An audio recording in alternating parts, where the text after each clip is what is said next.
Lan Lan, how are you connected to the Chinese government, Lan Lan? Sydney's Chinese community desperate to catch a glimpse of Lanlan Yang. The 23-year-old was allegedly behind the wheel of a Tiffany blue Rolls-Royce, thought to be worth around $1 million. When Yang has been seen in public over the past 2 months, she's been dressed head to toe in designer clothing, particularly Chanel, Hermes and Louis Vuitton. It's the story that all of Australia and China are talking about. Who is Lan Lan Yang? There's no social media footprint, no businesses, no job, no digital trace of her whatsoever. Yet she owns multiple Rolls Royces, lives in a beautiful penthouse property, and owns tens of thousands of dollars of designer clothes. I'm Lucy Manley from the Daily Mail, and today we pull together everything we know about Lan Lan Yang, the mystery heiress.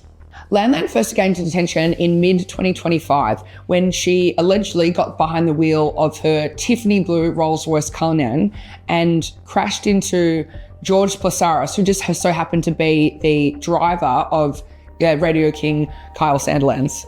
George suffered a broken spine, shattered hips, 2 broken femurs. He busted his ribs and tore open his abdomen. Lan Lan was now facing a stack of serious charges, including dangerous driving, occasioning grievous bodily harm, which carries a maximum 7 years in jail, negligent driving, occasioning grievous bodily harm, and failing to submit to a breath test.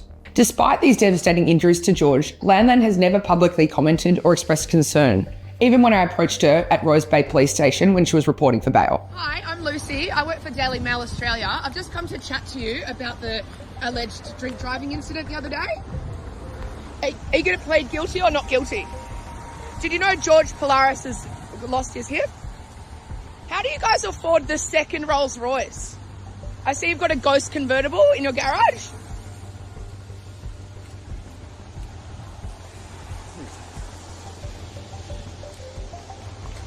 This car's a bit different to the other Rolls.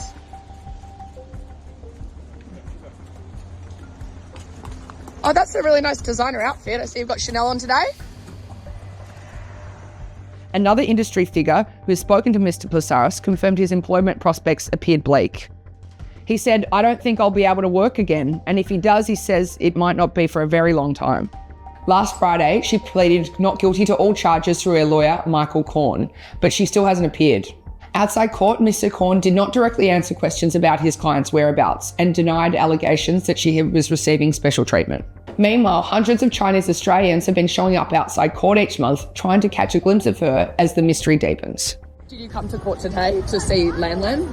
Yes. Yeah, how come you're interested in it? I think a lot of Chinese people, maybe overseas or in mainland, they are secretly, maybe it's like an ambivalent feeling, right? Yeah.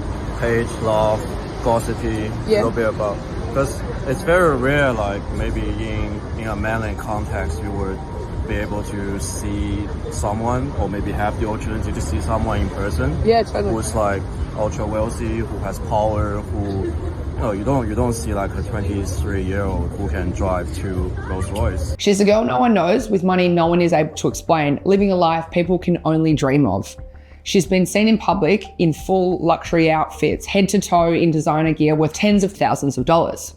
A $4,326 Louis Vuitton jacket, $3,000 Louis Vuitton cargo pants, $2,600 Hermes ankle boots, and $1,220 Louis Vuitton iconic cap. So how is she affording this lavish lifestyle? When she's only believed to be a student, her lawyer revealed key details at previous court appearances. Lan Lan was sent to Australia from China by her parents at age 14. He said Yang suffers very considerable mental health issues and lives a hermit-like existence in her eastern suburbs penthouse.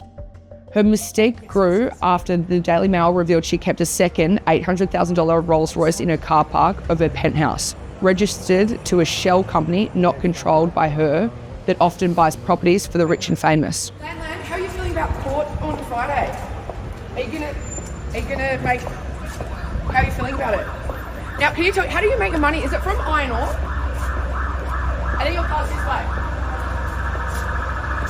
Are you gonna? Your parents gonna do it?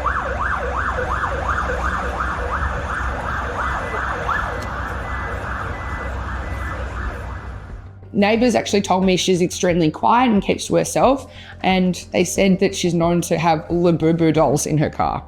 She goes to extreme lengths to remain private. In her now deleted Instagram accounts, she often would boast about these big extravagant shopping trips she'd go on, but then she'd put an emoji over her face instead of revealing it. So that's quite interesting. She dines out at some of Sydney's best restaurants. One of her favourites is a restaurant at Crown in Barangaroo. And on one occasion, we've seen her dining at the Museum of Contemporary Art in the Rocks. Lanlan has a Shiba Inu named Wang Zai, and she dresses it it's got a Celine collar, a Louis Vuitton cushion, and she is known to post the dog on social media, boasting about, little designer trinkets she buys him. Unfortunately, none of this gets us any closer as to answering the real question, where does all this money come from? But ANU China expert Graham Smith has a theory, and it's a big one. She must be connected to someone powerful. You don't see that kind of money otherwise. Smith believes her fortune most likely comes from China's metal trading industry. This case has gone viral inside China despite media being heavily communist controlled, and unlike most scandals involving elites, the government has let it happen. Chinese media began calling her a heavenly dragon, a phrase from the Japanese manga One Piece, referring to untouchable world aristocrats who live above the law. According to Smith, this is never accidental. He says Chinese authorities allowed state media to run the story, which usually only happens when someone high up is being lined up for a fall. Normally, the Communist Party would not be thrilled about letting this run, as it does not reflect well on them, he said. I'm sure her family is trying desperately to keep her identity out of the press, but someone is in for a big fall. Sydney has become a playground for young Chinese elites, many living off inherited wealth while maintaining low profiles. This discreet wealth expresses itself unmistakably in multi-million-dollar penthouses, luxury vehicles, and high-end spending sprees, up to 6 figures in a single outing. I spoke to one Chinese student who receives $15,000 a month from their parents. My parents give me money each month, but I also have a credit card to use for shopping, he adds. When Chinese people make money, they help other Chinese people, Aaron says. My parents give me money, but I use it to set up a company or trade or invest in luxury goods that are rare and go up in value. Here's the bigger picture. Chinese students landing in Australia with extraordinary wealth are legally allowed to buy homes while they're studying. China's wealth is now taking over Australia's priciest suburbs, and it's government approved. Many are students still in their teens. One driver who we spoke to drives around a lot of these Chinese students, and he says many of them love to fly under the radar. Almost everything is done behind closed doors, he said. Their shopping is done by appointment only, and it's not unusual for that to run into 6 figures. There are members-only clubs and restaurants many of my clients frequent, and they entertain one another at private homes.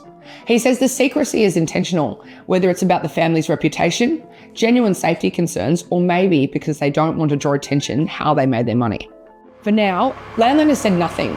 Nothing about the crash, nothing about the man she allegedly injured, and nothing about her extreme wealth. And until we know that, the mystery only grows. I've seen Lanlan several times outside her home in Sydney's eastern suburbs, and on those occasions, she's extremely shaky and cautious. She's always wearing a face mask, head to toe in designer gear, and she does not say anything to the media. In fact, she runs away. She's always clad with a minder and a driver.